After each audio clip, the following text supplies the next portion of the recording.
જામનગરના ward number 1માં પાણીજન્ય રોગચાળો સામે આવ્યો। બેડેશ્વર વિસ્તારમાં 2 દિવસમાં 48 ઝાડા ઉલટીના કેસ સામે આવ્યા।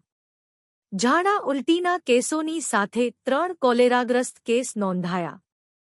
એકી સાથે ઝાડા ઉલટીના કેસ નોંધાતા અને સારવાર માટે જીજી હોસ્પિટલમાં પહોંચતા ડોક્ટરોમાં દોડધામ મચી।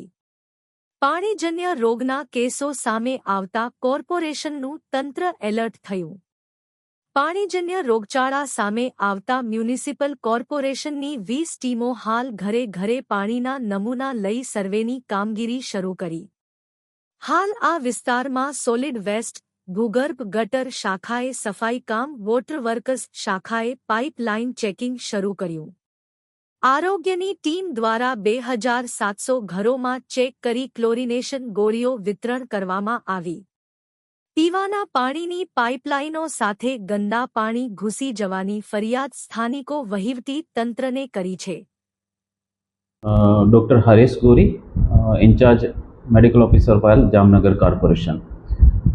દરારનગર 1 વિસ્તાર, વોર્ડ નંબર 1નો વિસ્તાર છે, ત્યાં ઝાડા ઉલટીના કેસ નોંધાયેલા હતા અને એની અંતર્ગત 3 કોલેરા પોઝિટિવ આવ્યા છે।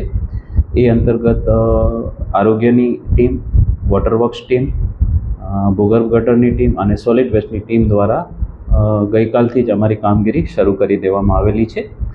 આ અંતર્ગત આરોગ્યની 20 ટીમો બનાવેલી છે અને એ લોકો ઘરે ઘરે જઈ અને 2700 જેટલા ઘરોનું સર્વે કરી લીધું છે અને એની અંદર ક્લોરીન ટેબ્લેટ અને ખાસ કરીને કોઈને સામાન્ય તકલીફ હોય તો એના માટે અમે સ્થળ ઉપર જ ઓપીડીની વ્યવસ્થા પણ કરવામાં આવેલી છે। એ ઉપરાંત અમે બેક્ટેરિયોલોજીકલ સેમ્પલ વોટરવર્ક્સ શાખા દ્વારા લેવડાવી અને એના સેમ્પલ બી લેવડાવ્યા છે।